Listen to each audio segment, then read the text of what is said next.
dibagi-bagi menurut sebentar. Oke. Karyawannya dibagi-bagi menurut produk yang akan mereka produksi. Sedangkan untuk jenis klien, karyawan dibagi atas jenis klien yang akan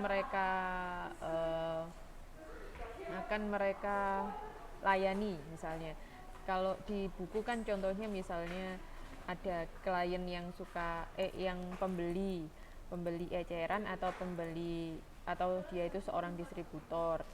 Nah, misalnya di bank kan ada nasabah yang biasa menabung atau ambil uang seperti itu, ada nasabah yang spesial misalnya karena dia menabung atau dia punya tabungan dengan jumlah yang banyak, maka dia akan menjadi customer atau klien yang spesial. Oleh karena itu ada sendiri bagian yang akan ngurus atau akan melayani klien tersebut. Yang kelima, lokasi atau cakupan geografis. Yang keenam, mereka dikelompokkan berdasarkan proses. Seperti itu.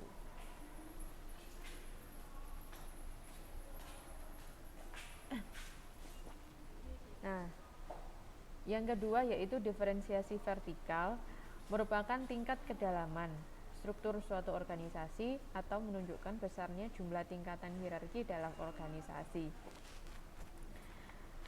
Jadi kalau vertikal itu kan ke atas ke bawah, maka ini berhubungan dengan kedalaman atau kedalaman struktur organisasi. Sekarang teman-teman coba lihat gambar 5.1 pada halaman 5.11.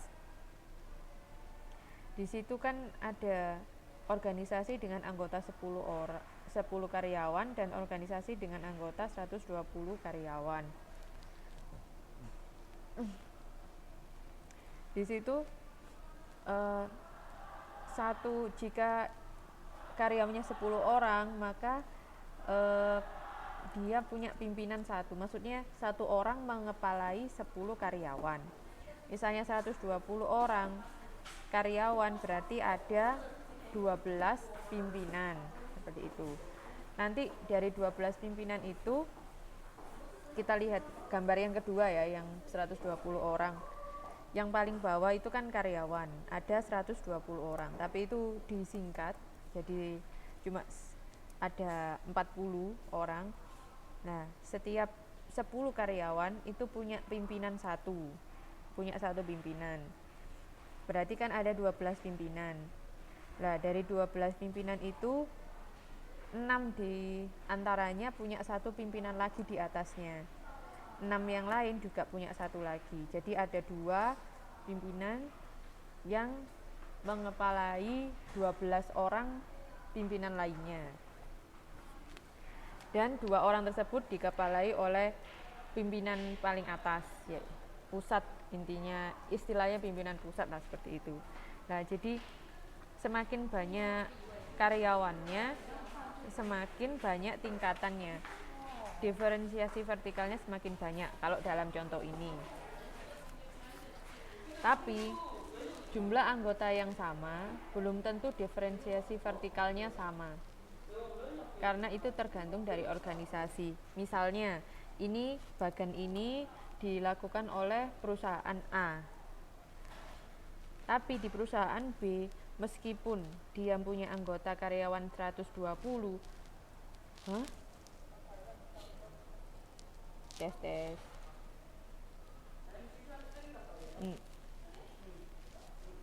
Meskipun dia punya anggota karyawan 120, bisa jadi tingkatannya lebih tinggi.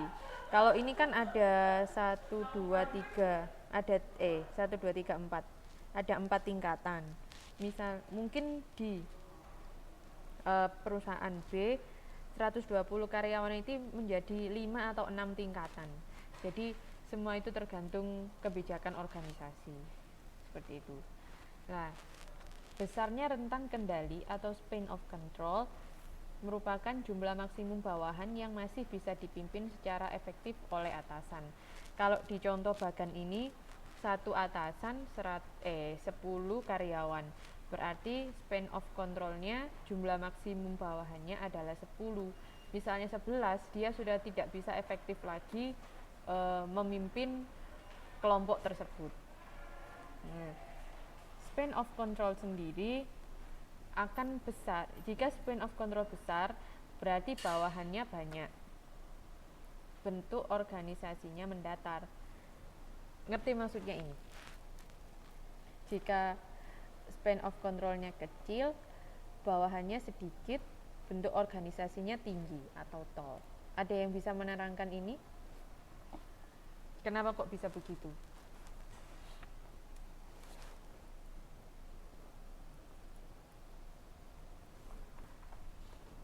Teman-teman, ada yang mau berbagi? Maksudnya SOC-nya atau span of control-nya tall sama flat itu apa?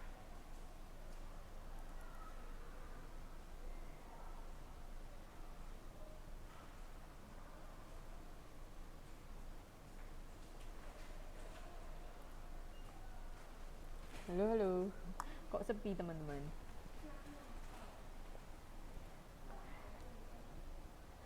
Oke, kalau SOC-nya besar, bawahannya kan banyak. SOC besar itu kan berarti jumlah maksimum bawahan yang masih dipimpin, yang bisa dipimpin itu kan banyak, berarti karyawannya banyak. Kalau kita lihat ke bagannya, contohnya 120 orang, terus SOC-nya besar, berarti yang ini 1 sampai 10 bisa saja menjadi 1 sampai 20. Satu orang memimpin 20 karyawan. Misalnya seperti itu. Kalau dia semakin mendatar, maka bentuk kalau dia bawahannya semakin banyak, satu pimpinan bawahannya banyak, maka bentuk organisasinya mendatar.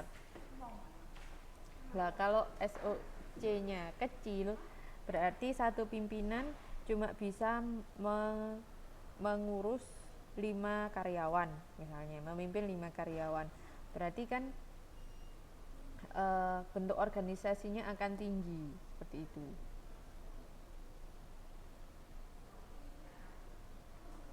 Bisa dipahami?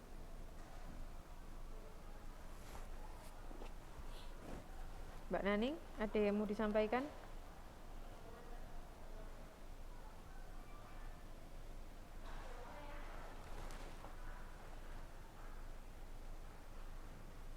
Oh ya.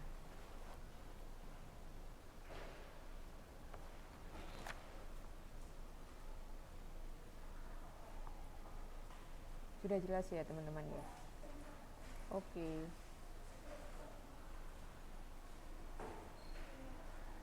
Sekarang ada ini, misalnya organisasi itu bentuknya flat atau bentuknya lebih mendatar, tidak terlalu tinggi, itu komunikasinya akan baik karena atasan dan bawahan itu dekat gitu.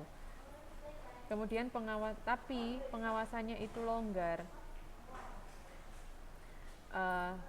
karena pimpinan terlalu banyak anak atau terlalu banyak karyawan, jadi mengawasinya tidak bisa terlalu fokus ke semuanya, terbagi-bagi banyak orang itu.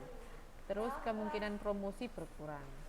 Sedangkan jika organisasi itu berbentuk tinggi, rentan kendalinya sempit karena satu orang pemimpin hanya memimpin beberapa orang, maka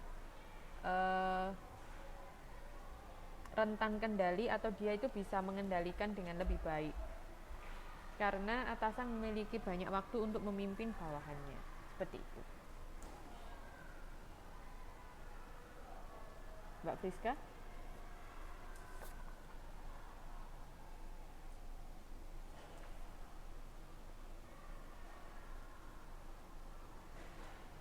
Ada yang mau disampaikan?